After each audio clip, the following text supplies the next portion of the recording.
যুক্তরাষ্ট্রের 1 নম্বর gym chain gold gym এখন আবারও বাংলাদেশে। বসুন্ধরা আবাসিক এলাকা ও বসুন্ধরা সিটি শপিং মলে।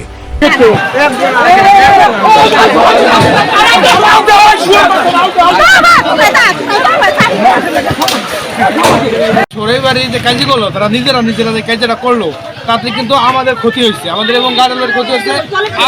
আত্মীয় দরবার শরীফের প্রচুর ক্ষতি হয়েছে। এখানে দ্বন্দ্বের সৃষ্টি হয়, সেই দ্বন্দ্বের কারণে বা জের ধরে আজকে সকালে দুই পক্ষের ভিতরে উত্তেজনা দেখা দেয়। এই তথ্যের ভিত্তিতে আমরা থানা পুলিশের আমার অফিসার ফোর্স আমি নিজে এই ঘটনাস্থলে আসছি।